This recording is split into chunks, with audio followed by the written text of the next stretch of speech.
Welcome to Women Talk Construction. Today is going to be a really exciting podcast because while we were interviewing one podcast guest, Adam Hoots, we had an excellent Hall of Famer sitting behind him working on relationships and construction, and we decided that he needed to be interviewed as well.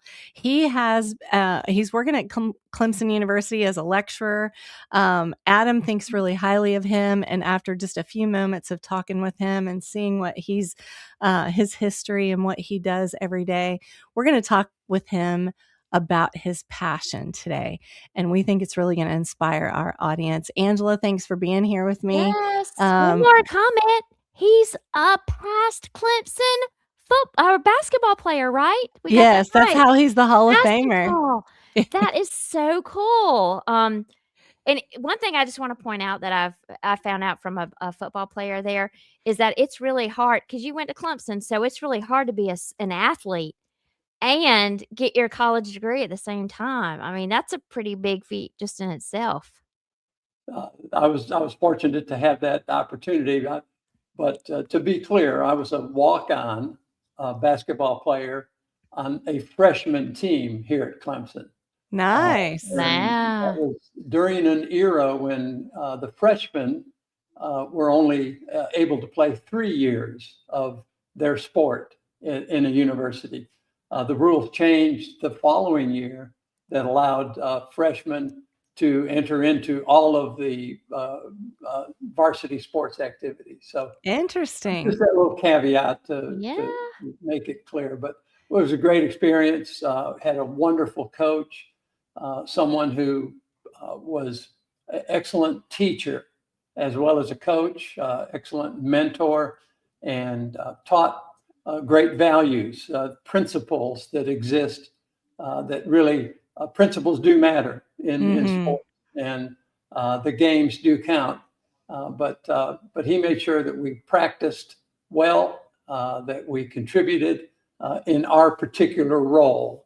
And his name was Art Musselman.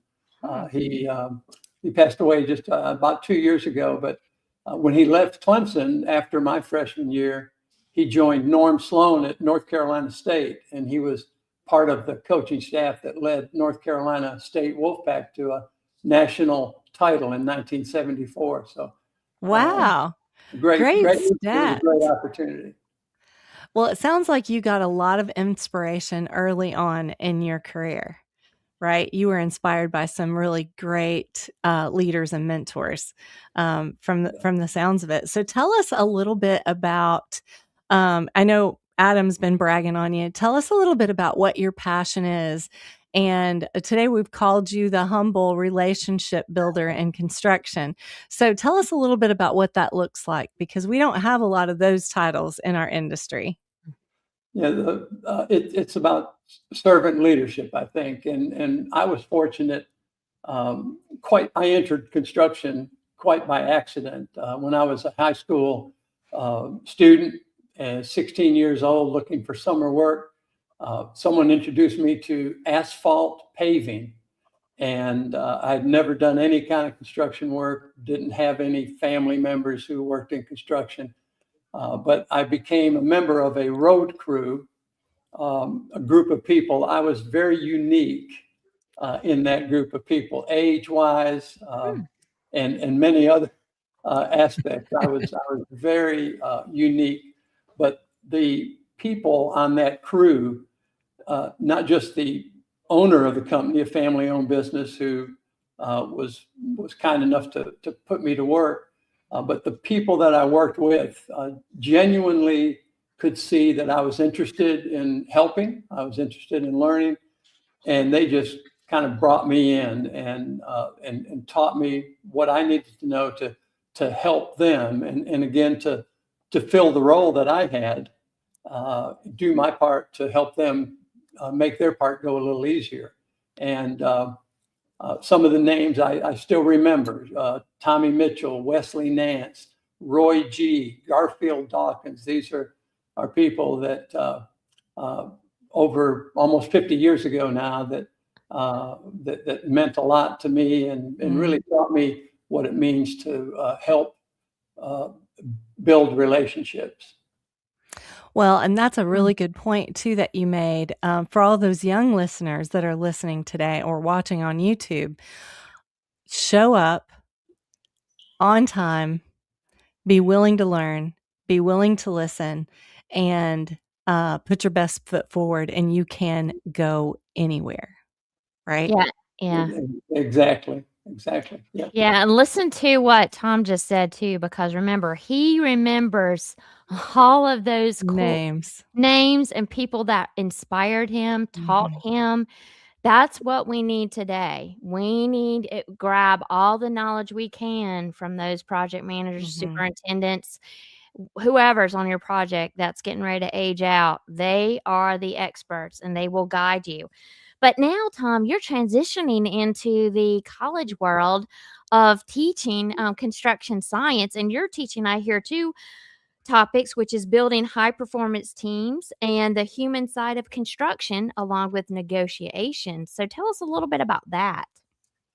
Yes, during my career, 40 plus years of working in construction, human resource management, and safety management, I had a connection with Clemson University as a guest speaker.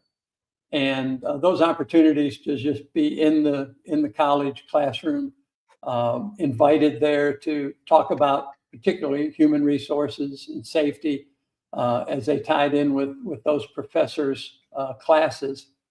And that relationship led to, when I retired, an opportunity to come and be a professor of practice or lecturer in some of the freshman classes. And that led to, hey, we'd like to, our students, when they leave Clemson with a construction science and management degree, they've got a lot of technical skills, knowledge. Our corporate partners who hire these students are very pleased with their knowledge, but they tell us they just can't relate to people. They can't handle the relationship side of things, communicating with people. And so we want to bring these courses back. There were two former courses taught by the previous department chair, hadn't been taught for some time. And so we revitalized those, and they became building high performing teams and the human side of construction. So we, in human side, we talk about human resource management, that particular function in a company, the nuts and bolts of what that means. And we hit on negotiations, talk about negotiations in the construction project team as a one aspect, and then for individuals with the team, the outside teams, the outside circles. In building high performing teams, we address getting better individually so that we can strengthen our team. And that team includes architects, engineers, owners, trade partners, everyone that has to come together on a project site. So teaching in the College of Architecture, Art, and Construction, we try to bring some of those players into these classrooms to really make it legitimate, to make it like just like a project team. Yes, that's perfect. I love that. It's important. My dad graduated in architecture from Clemson, and we had a design build company, and it was really important that all the team players really understand it, from the design part to the actual build and everything else. So I love what y'all are doing. In fact, I just wrote down an idea for us for our next safety summit that you just told me. So thank you very much. I mean, but maybe a part two to that question is, how do you feel? Because safety is huge in our world right now, and especially for everyone to understand that, because as it becomes more technical, we need to create safer environments for everyone. Plus, we have the whole mental health aspect to it too. How are you seeing your students grasp all of this information? Are they going to be the next generation that really embraces it? What are you seeing? We believe so. We noticed that the technical side of safety, as you've talked with Adam before, and you know how passionate he is about the socio side of things and the technical side. The technical side of safety, for example, is very simple, really. I mean, things have to meet certain standards, and those standards are easy to understand. There's certain limits in height and certain strength in protective equipment, certain quality assurance. The other side of it, though, is understanding behaviorally and mentally to feel safe, be vulnerable, to be willing to feel comfortable in asking questions and talking about emotional intelligence and those emotions that come into play on a construction site, to feel psychologically safe, not just physically safe. And we have a third course that ties in with the two that we're teaching now. And that course is titled, temporarily maybe, but titled Mindfulness in Construction. That may change because it's going to be the third leg in a certificate. And that certificate, if you complete all three courses, will be a certificate in human-centered leadership in construction. So as we talk about the human side, the technical side, and building teams, we want to be sure we talk about people and making people realize they're safe, they're protected, they're able to speak out, they're able to ask questions. It's okay if I don't feel okay, and I can tell someone, because that's part of the relationship that we want to build, and in humble relationships, if you will, is looking out for those people that do the work. They actually physically put the work in place, and we want them to know that we care. But it has to be, everyone has to participate in. I mean, that's what Associated Builders and Contractors calls total human health, right? It's not just about safety, with our physical body, but it's safety in our mental aptitude as well. So that's exciting. So you and Adam have been teaching some things together. Can you tell us a little bit about that and what that looks like at the university? Yes. We start out in both of our classes. Obviously, these are elective classes, and again, we love to have construction students. Majority of our students this semester are construction science management, seeking master's degrees, Nice. and we have 3 students who are seeking PhD. But we've had in the past students in architecture, engineering, real estate development. So again, we're trying to bring all the members of that team in to get a diverse look, to get perspective from all sides. So going back to your question, I think I got myself off track.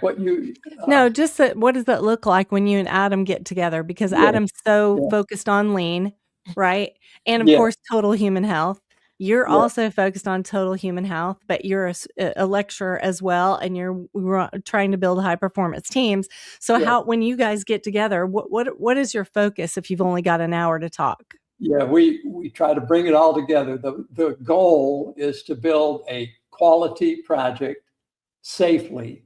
And of course, the standard terms, we want to build it on time and under budget, et cetera. Yeah, of course. But we emphasize that, yes, we've got to do that, but we've got to rely on the human side. We've got to rely on people to do it. So with people there, we want to check our relationship skills. We know if we can improve individually with a growth mindset. We start all of our classes off focusing on having that growth mindset.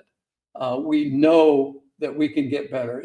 We don't have to be in a certain role to make a difference, a positive difference. We don't have to have a certain job title. We are responsible to make a difference, a positive difference where we are. and we're responsible to lead wherever we are, whatever that particular title is. So we want to get better individually. We talk about the habits that make people effective. We talk about communicating well, understanding our emotional intelligence, our ability to keep our emotions in check, and to manage the environment around us and those emotions. We've got to check things off the box. We've got to meet the quality standards, et cetera, but we got to do it with people. We hit on all the different interrelational skills because it's so interdependent in construction. We rely on one another, and it's not. Today in our class, we're going to be emphasizing trust. We're going to talk about The Speed of Trust by Stephen M.R. Covey, and the idea that when we trust each other, things just happen quickly. Yes, and it's so much more fun, if you will. We're not shy to talk about the fact that we want to have fun while we're working together. We want it to be a good experience so that when we finish, we want to come back and say, hey, let's do this again. This was good. And we want to do this again. Well, I know the students absolutely love you and Adam. Yes. And I love that speed of trust. As we wrap up the show, Tom, tell our audience maybe give them a piece of advice. Since you're with the next generation a lot, these students, maybe tell us just a little piece about them on us looking at them entering the workforce and how we can help them better. Tell us how we can do that. One thing that we do talk with our students about is the fact of, don't be afraid to ask questions, and don't bite off more than you can chew. So, someone may ask you, can you do this? Will you do this? But if you have that growth mindset, you want opportunities to stretch. But you don't want to stretch to the point where you're limiting yourself or taking risk. So what we say in communicating with others, listen. This came up in our notes for today. Listen in a way that people will want to interact with you. Yes. So truly actively listen. That's a skill that we don't teach enough of. To make people aware that listening takes effort, and we want to actively and effectively listen to others so that they want to interact with us. And we want to speak to other people so that they'll want to listen to us. And again, that goes back to servant leadership. We're wanting to put the emphasis, the focus, let the light shine on those others that we're working with and not on ourselves. So I think we're giving that advice to people going out. You've got a lot of knowledge, and you've got a lot of energy and passion, and you really have some big goals that you want to hit, but don't walk over people and don't discount people's relationships with you just to get your personal goals done. You're part of a team, so listen well and speak well. So audience, listen up.